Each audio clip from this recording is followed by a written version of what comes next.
첫 번째 경기 PSV 대 지로나 분석 시작해보겠습니다. 호벤은 리그에서 1위를 질주 중이지만 챔스에서는 2무 1패로 아쉬운 성적이고, 그러나 유벤투스전 패배 이후 나선 경기에서 포르투갈 1위인 스포르팅과 리그앙 1위 파리 상대로 승점을 따냈으며 룩데용과 노아랭, 페피를 비롯해 공격이 강한 팀이라는 인상이 짙지만 틸만과 거스틸이 버티는 중앙도 안정적이며 지로나 상대로 이번 시즌 챔스 첫 승을 노린다. 주말에 아약스 상대로 패하긴 했지만 여전한 리그 선두다. 지로나는 지난 경기에서 슬로반을 압도하며 승리했으며 후아페와 구티에레스 등 수비 라인에서 골이 나왔는데 기대했던 공격진은 여전히 잠잠했고, 휴식기를 통해 팀의 부상자가 너무 많아졌는데 에레라를 비롯해 로메오와 치가오프, 이반 마틴과 아스프리아 등이 모두 부상 중이다. 호벤의 승리를 본다. 원정팀은 마틴과 에레라 등 주전 볼란치 조합이 부상을 안고 있기에 다른 선수들이 나서야 하는데 틸만과 거스틸 사이바리가 쾌조의 컨디션을 자랑하는 호벤 상대로 우위를 점하기 어려운데 슈퍼서브인 페피의 후반 마무리도 기대할 수 있고 홈의 이점도 살릴 호벤이 승리할 것이다. 두 번째 경기 슬로반 브라티 대 디나모 자그레브 분석 시작해보겠습니다. 슬로반은 셀틱 원정 대패를 시작으로 챔스에서 전패를 당하고 있으며 플레이오프에서 미트월란을 잡고 본선에 왔는데 어려운 상황에 처해 있고, 그래도 아직은 16강행이 불가능한 건 아니기에 홈 경기를 통해 반등을 노린다. 자그레브는 B클럽도 아니고 5대 리그 소속팀도 아니기에 충분히 승부를 걸 만하다. 스트렐레츠와 바르세이안을 앞세워 공격적으로 나설 것이다.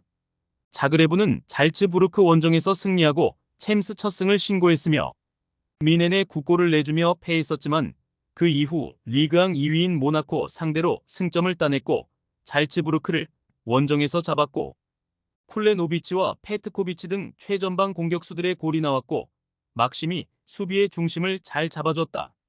자그레브의 승리를 본다.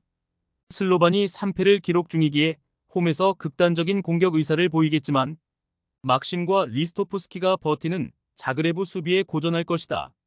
미시치의 안정적인 수비 보호 아래 역습을 전개할 수 있고 페트코비치와 오기와라가 기회를 해결할 자그레브가 승리할 것이다. 세 번째 경기 레알 마드리드 대 셰필드 분석 시작해보겠습니다. 레알은 릴 원정 패배 이후 나선 도르트문트와의 홈 경기에서도 선제골을 내주는 등 고전했으며, 그러나 원더골 포함 해트트릭을 기록한 비니시우스를 앞세워 역전승했고, 워낙 좋은 지난 시즌을 보냈기에 릴전 패배와 엘클라시코 패배가 크게 다가오지만 그래도 꾸준하게 자신들의 경기를 하고 있는데, 또 카르바할 정도를 제외하면 부상자가 없기에 감독이 원하는 로테이션을 가동할 수 있다. 밀란은 불리의 상대로 챔스 첫 승을 신고했으며 중앙 미드필더로 나선 레인더스가 중원을 장악하며 멀티골로 팀의 승리를 이끌었고, 그러나 리버풀과 레버쿠젠에 이어 이제 레알까지 만나야 한다. 대진운이 좋지 않은 상황이 이어지고 있고, 이 경기는 맞불을 놓는다기보다 포파나와 레인더스 등 중앙 미드필더들이 최대한 최종 수비와 간격을 유지하며 수비적으로 나설 것이다. 레알의 승리를 본다. 밀란은 모라타와 레앙 등 해줘야 하는 공격수들이 챔스는 물론 리그에서도 폼이 어느 정도 떨어져 있다. 발베르데와 초우아메니가 중원에 나설 레알을 넘기 어렵다. 비니시우스와 음바페가 측면과 최전방을 넘나들며 상대 수비를 무너뜨릴 레알이 승리할 것이다. 네 번째 경기 리버풀 대 레버쿠젠 분석 시작해보겠습니다. 리버풀은 챔스 전체 선두를 질주 중인 에스턴 빌라와 더불어 36개 팀 중 유의한 전승팀이며 밀란과 볼로냐 등 세리에 팀들에 이어 분데스리가 2위 팀인 라이프치히 상대로도 승리했으며 2골을 기록한 선수는 없지만 누네스와 살라, 메갈리스터 등이 골맛을 봤고 반다이크와 코나테가 이끄는 수비는 2경기 연속 클린시트를 합작했고, 프리미어리그와 챔스, 리그컵 등에서 트래블을 노리는 이번 시즌인데 잘 나아가고 있다. 레버쿠젠은 지난 라운드에서 브레스트 상대로 승점 1점 추가에 그쳤기에 그 경기를 승리했다면 1위로 올라설 수도 있었는데 보니페이스가 결장한 것이 컸으며, 그래도 이번 대회에서 준결승 이상을 노릴 만한 전력인 건 분명하고 인카피에와 조나단 타, 그리말도의 안정적인 수비진이 있고 안드리이가 중원에서 수비 보호를 할 수 있다. 리버풀의 승리를 본다. 레버쿠젠은 전 세계에서 가장 위력적인 측면 수비수들을 보유했으며, 그러나 반대로 프림퐁과 그리말도 등의 공격 가담이 워낙 많기에 위기에 처하기도 한다. 살라와 디아즈, 각포 등 측면 공격수들이 상대 수비의 빈틈을 공략해 기회를 만들 수 있을 리버풀이 승리할 것이다. 다섯 번째 경기 도르트문트 대 슈투름 그라츠 분석 시작해보겠습니다.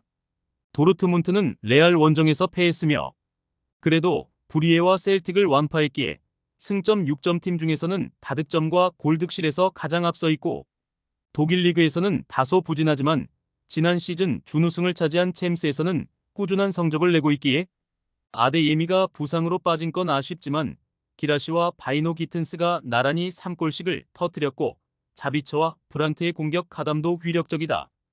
그라츠는 이번 시즌 챔스에서 승점을 따내지 못했으며, 첫 경기에서 브레스트 상대로 골을 터뜨린 것을 제외하면 골도 없고, B클럽에 비해 전력이 떨어지는 건 사실이지만 충분히 경쟁력이 있다는 평가도 들었는데, 미카와 키테슈빌리 등 공격진의 마무리가 아쉽고, 이 경기에서는 강팀을 상대하지만 공격적인 운영으로 연패를 벗어나려 할 것이다.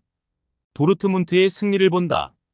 그라츠는 아이브와 존스턴 등이 버티는 최종 수비는 안정감이 있으며, 그러나 기대했던 알쿠에가 중원에서 경기의 주도권을 가져오지 못하는 데다 미카가 기회를 골로 만들지 못하고 있고, 홈에서 화력의 우위를 보여줄 도르트문트가 그라츠를 4연패로 몰고 갈 것이다.